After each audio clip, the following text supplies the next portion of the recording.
Heri Wirawan, terdakwa pemerkosa 13 santriwati di Bandung, Jawa Barat, divonis seumur hidup. Vonis tersebut lebih ringan dari tuntutan jaksa, yakni hukuman mati. Dengan pidana penjara seumur hidup. Vonis seumur hidup yang dibacakan hakim disambut dingin terdakwa Heri Wirawan. Vonis terhadap Heri lebih ringan dibandingkan tuntutan jaksa, yakni hukuman mati dan kebiri kimia. Setelah berdiskusi dengan kuasa hukumnya, Heri langsung dilarikan meninggalkan ruangan sidang Pengadilan Negeri Bandung. Sementara kuasa hukum Heri Wirawan, Ira Mambo, menyatakan sikap selanjutnya diserahkan kepada terdakwa. Begitu pula dengan jaksa yang menyiapkan banding atas vonis berbeda tersebut.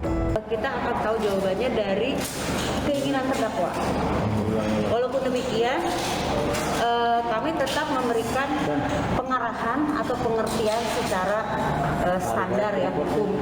Kami melihat ya ada beberapa tuntutan kami ya yang belum dikabulkan ya, dan tentu kami juga akan mempelajari ya secara menyeluruh ya pertimbangan dan putusan majelis hakim dari salinan lengkapnya ya, pada kami, maka kami pada kesempatan ini menyatakan pikir-pikir. Usai sidang, Heri Wirawan kembali ke rumah tahanan Kebonwaru di Jalan Jakarta, Kota Bandung. Ia tak mau mengomentari vonis penjara seumur hidup yang dilayangkan majelis hakim kepada dirinya. Selain vonis seumur hidup, Heri juga didenda 500 juta rupiah. Selain itu, beberapa hartanya disita dan digunakan membiayai korban. Bagaimana menyikapi besaran hukuman terhadap Heri Nur Wirawan tersebut? Kita langsung berbincang dengan anggota Komnas Perempuan 2020-2024, Sri Nur Herawati. Mbak Sri, selamat malam. Ya, selamat malam. Pak, minta maaf, saya harus klarifikasi dulu. Apa itu? Saya ini Komnas Perempuan 2010-2019. Oke, baik. 2010-2019. Ya, baik. Mbak Nurher, ini hukumannya hukuman seumur hidup. Sebelumnya jaksa sempat PHP lah istilahnya, akan hukuman mati. Bagaimana menyikapinya? Apakah ini cukup besar atau bagaimana? Ya, saya kira kita masih ingat ya bahwa pemerintah sudah mengeluarkan Perpu untuk pemberatan hukuman kasus-kasus kekerasan seksual terhadap anak. Di antaranya memang diberlakukan hukuman mati dan kebiri. Tetapi melihat kondisi korban, saya kira pemberatan hukuman itu juga tidak cukup efektif. Justru salah satu hukumannya sebenarnya adalah untuk memulihkan korban. Ya. Restitusi itu sangat diharapkan oleh korban, dan saya kira seharusnya hukuman itu yang menjadi pusat perhatian, bagaimana pemulihannya. Oke. Apalagi kalau dia punya harta yang bisa disita untuk membayar restitusi. Oke. Restitusi itu semata-mata tanggung jawab dari tersangka ini atau negara juga harus berperan dalam pemulihan itu? Nah, seharusnya restitusi itu kan sebenarnya ganti rugi yang dibayarkan oleh pelaku atau pihak ketiga kepada korban. Sehingga tanggung jawab seharusnya ada pada pelaku. Korban boleh ikut memfasilitasi ketika memang sudah tidak ada harapan lagi, misalnya karena usia yang terlalu lanjut, karena kondisi dalam sakit yang tidak dapat disembuhkan, sehingga negara harus memfasilitasi. Tetapi kalau dalam kondisi Heri Wirawan ini kan tidak ada cukup alasan ya untuk negara mengambil alih, sehingga seharusnya dibebankan kepada pelaku seluruh ganti kerugian kepada korban. Oke, lolos dari hukuman mati ini lalu kemudian dendanya 500 juta, apakah ini cukup adil bagi begitu banyaknya korban? Ada sampai 13 orang yang kehilangan masa depan. Nah, ini kan soalnya terkait dengan tindak pidana yang dilakukan. Karena kita juga di dalam sistem hukum kita ini kan memang mentok gitu ya. Paling tinggi itu memang hukuman seumur hidup. Itu pun sebenarnya kita tidak ingin. Kekerasan seksual itu kan sebenarnya merendahkan ya harkat dan martabat baik itu pelaku maupun korbannya. Sehingga dua-duanya itu harus dipulihkan.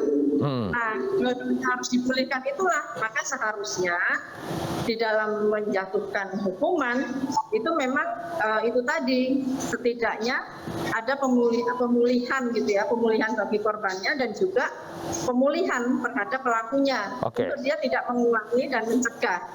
Sehingga memang hukuman itu sudah mentok. Yang paling penting adalah bagaimana dia bertanggung jawab terhadap pemulihan korban. Untuk ke depan, karena Presiden juga sempat bilang bahwa harus dihukum seberat-beratnya, lalu kemudian di DPR sekarang sedang ada upaya untuk meloloskan undang-undang PKS. Bagaimana kemudian kita meliterasi publik bahwa hal-hal seperti ini, walaupun ada atas nama agama, tapi harus dilaporkan kepada kepolisian? Saya kira tetap ya, termasuk juga di dalam RUU TPKS itu kan belum mengacu atau memasukkan jenis tindak pidana yang disebut dengan perbudakan seksual. Apa yang dilakukan oleh Heri Wirawan ini adalah termasuk perbudakan seksual yang seharusnya dia dalam gradasi tertinggi, Mas. Dari 9 bentuk kekerasan seksual yang diusulkan, perbudakan seksual itu termasuk gradasi ke-8. Artinya seharusnya memang rehabilitasi dan restitusi itu juga harus menjadi sanksi yang tidak dapat dipisahkan. Artinya memang di dalam RUU TPKS harus memasukkan soal perbudakan seksual ini supaya tadi makna keadilan bagi korban itu bisa dirasakan. Baik. Mudah-mudahan ini memberi keadilan bagi korban, itu yang paling penting. Mbak Nurher, terima kasih sudah berbagi di Ainus Prime. Selamat malam. Kita beralih ke berita lain. Pemerintah berencana mengurangi durasi karantina bagi pelaku perjalanan luar negeri menjadi hanya 3 hari saja.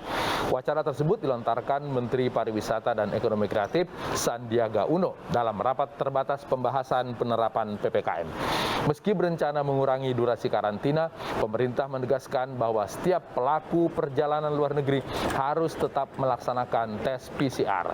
Jika kondisi COVID dalam negeri tidak kunjung mereda, pemerintah pun membuka opsi untuk mengetatkan kembali peraturan pelaku kunjungan luar negeri.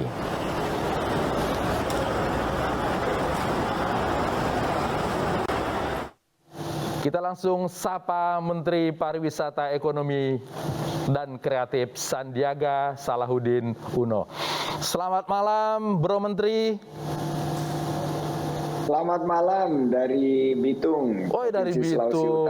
Ada pantun dari Bitung nggak? Jalan-jalan ke Likupang.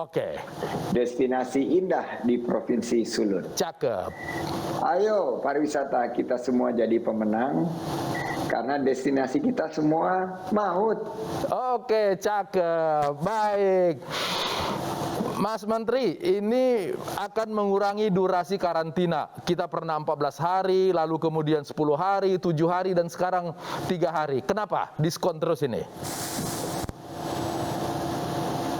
Ya, terima kasih. Saya mungkin menangkap sedikit dari pertanyaannya berkaitan dengan pertimbangan pemerintah dalam mengurangi karantina PPLN menjadi 3 hari. Pertama, tentunya ini semua berbasis data, berbasis pendapat para ahli, para guru besar, profesor yang sudah memberikan masukan kepada pemerintah dan Kementerian Kesehatan bersama dengan Satgas COVID-19 BNPB akhirnya merekomendasikan untuk mengurangi masa karantina dari 5 hari menjadi 3 hari dalam beberapa waktu ke depan kita juga menyiapkan regulasi surat edarannya, dan ini kita harapkan juga sesuai dengan penanganan pandemi, khususnya Omikron yang saat ini sedang menghadapi peningkatan kasus. Namun dari segi dampak terhadap kesehatan masyarakat, baik tingkat keterisian rumah sakit dan juga tingkat gejalanya ini jauh lebih rendah dibanding oleh Delta. Oleh karena itu kita memberikan panduan bahwa sekarang selama kita sudah divaksin 2 kali dan juga bisa mengikuti program booster dengan peningkatan protokol kesehatan dan peningkatan testing dan tracing, maka kegiatan masyarakat dapat dilakukan.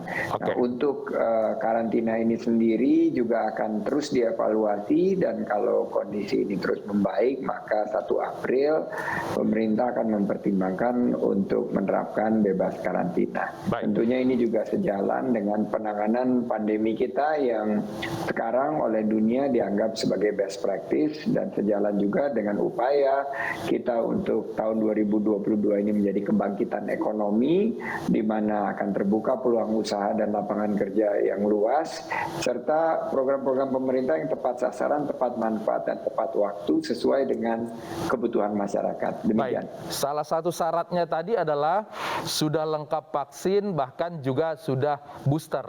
Di Jakarta banyak orang booster, tapi di daerah-daerah angka vaksinasi baru 70%. Sementara wisata kita banyak di daerah. Bagaimana kemudian mensinkronkan ini?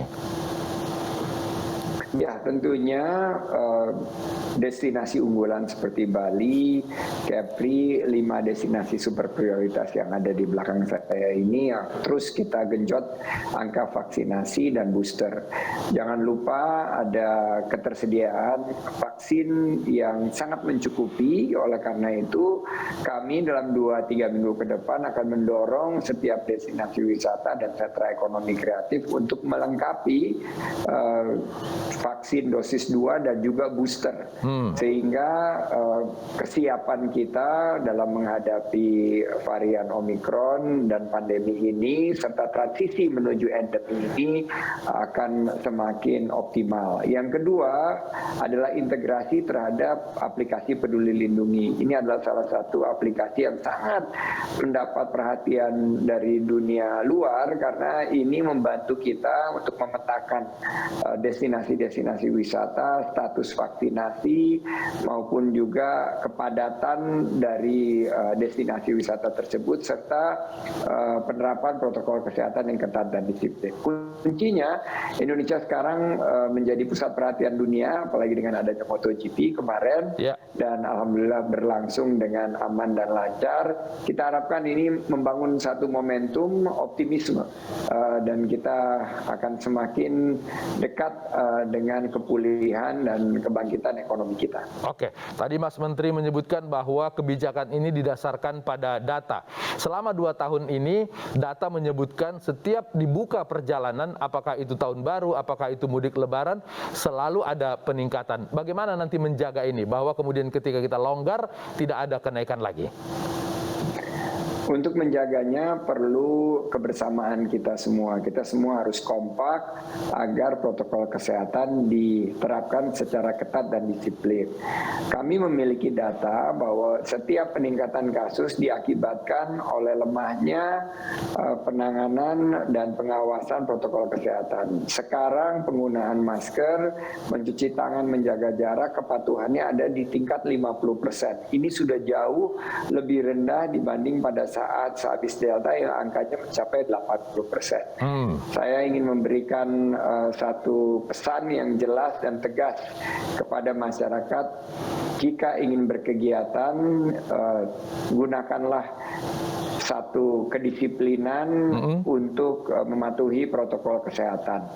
Lengkapi vaksinasi Anda dan sebisa mungkin berpartisipasi di program booster. Jadi kenaikan kasus harian yang sekarang sudah kita rasakan, alhamdulillah per hari ini tingkat keterisian rumah sakit bisa terjaga dan terkendali.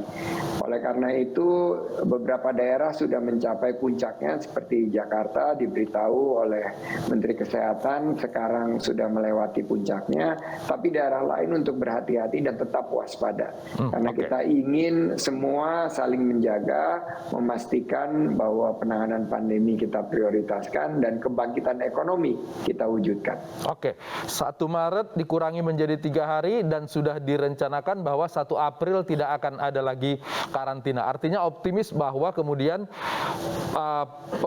pelonggaran tersebut tidak akan berdampak kepada peningkatan paparan pasien COVID-19?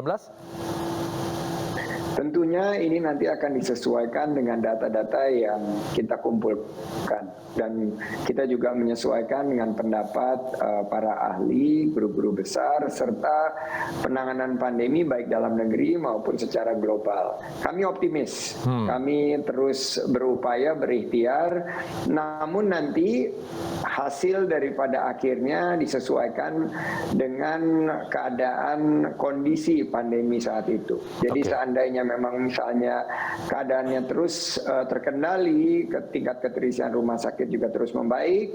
Oleh karena itu kami bisa memberikan panduan kepada industri dan masyarakat bahwa jika ini bisa kita patuhi bersama, maka 1 April kita bisa mempertimbangkan untuk membebaskan karantina. Oke, bagaimana kemudian meliterasi publik bahwa pelonggaran ini bukan berarti kemudian prokes menjadi longgar, sehingga kemudian ketika ada perjalanan wisata di daerah tidak kemudian orang menjadi bebas seperti dulu lagi, karena ini adalah normal baru. Mas Menteri, silakan.